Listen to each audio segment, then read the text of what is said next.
Brendan Sorsby announced his intentions in the portal, what were the conversations like? What was his message to you, your message to him about that happening? Yeah, I mean, it's been ongoing talks with him. And over the last couple weeks since our season's over, just talking over with his family and trying to decide on what is best for his future. Obviously, as all the guys are throughout the country are doing that now.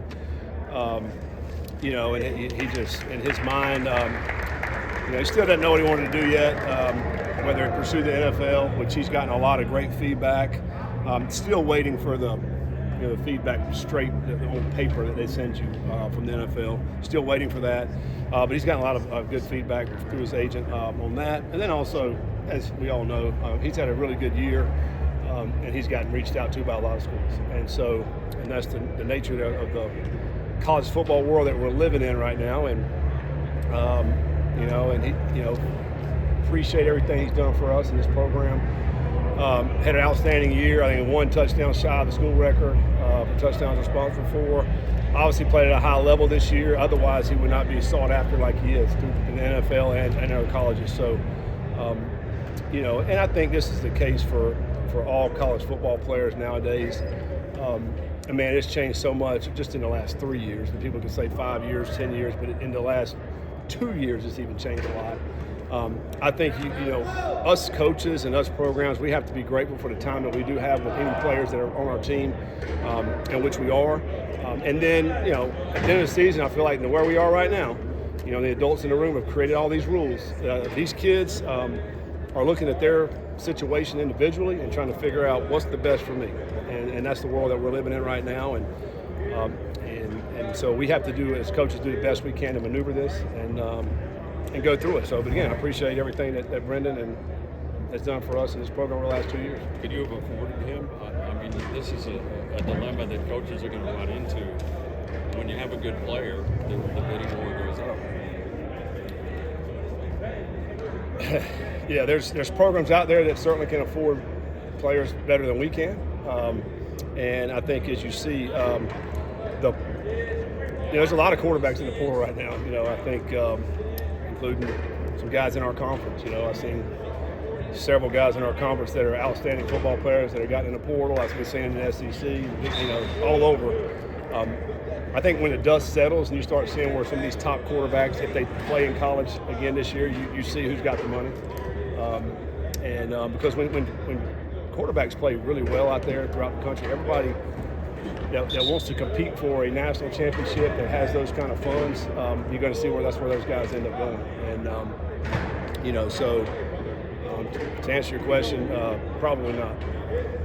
You've mentioned through the end of the season wanting to be a little bit more aggressive defensively at times.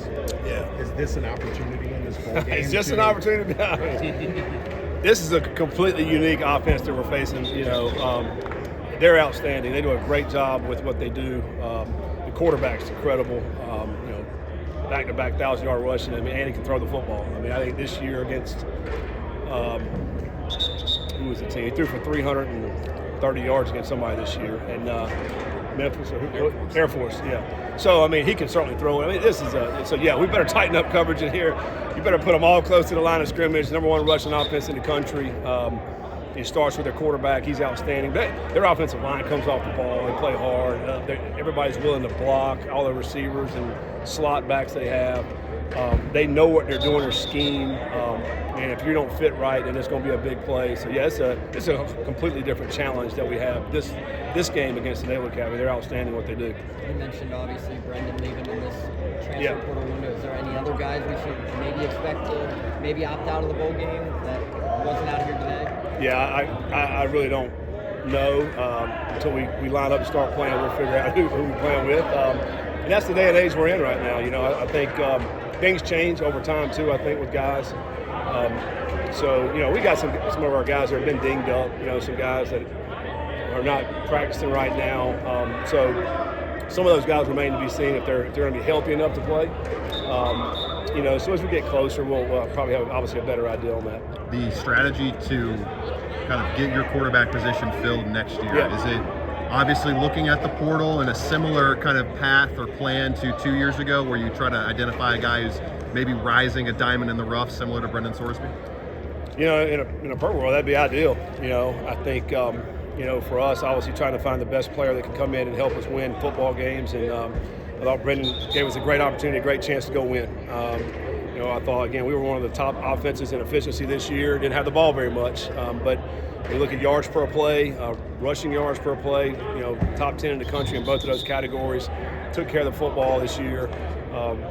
Great on fourth down, great in the red zone. So, I mean, we did a lot of great things offensively. A lot of it ran through our quarterback. And so, you know, if we can go get a player of that caliber again, that'd be ideal. Is Lichty quarterback one? Yeah. Lichty and Samaj both will get reps in this game, and they'll play, and they're excited. They're excited for the opportunity. You know, both of those guys have been practicing well throughout the whole season, just hadn't played a whole lot. And so this is going to be their opportunity to go out and try to make some plays for us. And so I'm excited about seeing what they can do, you know, and, you know, excited about, you know, some of our wide outs and running backs to go see what they can do as well. Offensive line's eager and hungry to go play another game together. So, yeah, it's an exciting time for those guys, and particularly the two quarterbacks. How does your talent staff kind of grow from here? News obviously came down that two of your key personnel members took big promotions at other programs. What does it look like in terms of the timeline to fill those spots with the transfer portal opening? Yeah, I mean, you know, happy for those guys. They did a great job for us for the 3 years they were here. Talented young people, you know, and you know, they deserve a move up. Great opportunity for them, and so wish them nothing but the best. But we're already in the process of getting some guys in here. We all know it's go time right now, and over the next 3 weeks, and so. We'll have some guys in place here very soon to be able to help us out and navigate this transfer portal. Joe is out here. Is that a good sign? Yeah, I mean, you know, the guys are out here on this field. You know, obviously it's a good sign. Whoever's out here, that they're going to be playing and be around. And so, again, you know, we'll take it day by day with some of these guys, as I mentioned earlier. Some of these guys, you know, dealt with some nagging injuries throughout the season, and you know, we'll see how that progresses over the next couple of weeks. Just like the other line is still together. Yeah. Is that something that you can lean on in a bowl game setting? Just line those big boys up and play behind them? Yeah, I mean, I think that, you know, number one, great leadership from the guys up front. Really pleased with the way they played this season, all those guys. They've had a good, you know, couple weeks out here practicing, and they're eager to play. And so, yeah, absolutely lean on those guys. Lean on their leadership, I think, more than anything. As I've mentioned before, Gavin's one of the best leaders I've been around, and, you know, he holds all those guys together. So excited for him to go out and play one more time together. Do you like all these practices? The Navy's got a unique situation where I think they're going to practice twice and then take 10 days off and then come back in Memphis. So it's a little different. They got a unique situation. They just played this weekend, you know, and so for them, you know, and I think the way they practice, they're pretty physical the way they practice just because of the nature of their offense. And so, you know, I'm sure their coach is looking at, hey, we got to have some time off for these guys and then come back to it. But you know, the thing about us, we basically had a week off. We came back last week with a few practices. We're going to have some practices this week, and then we're going to give them a few days for Christmas as well. And then when we get back after Christmas, it'll be basically game week. So yeah, I enjoy these practices. You know, they're not long. You know, we're not out here a ton, but a lot of guys getting reps and trying to get better, and you know, it's some good on good reps, which is good. So yeah, I mean, we certainly want to take advantage of these practices for a lot of our young guys. How many conversations with Coach Monk you know? Yeah, oh yeah, you know, and Coach Braz spent some time up there, worked for Coach Monken as well. You know, and I think every day of the year, Braz was saying, you know, they would say, "Go Army, beat Navy." Like they did it every single day. So he actually wore his shirt the other day that said "Beat Navy" on it. You know, so yeah, we're leaning a lot on Coach Braz of what he remembers from playing Navy and how they went against those guys. So yeah, we'll give those guys a call up there in Army and see if we can find anything out about them that we don't already know. Thanks, Coach. All right, thanks, guys.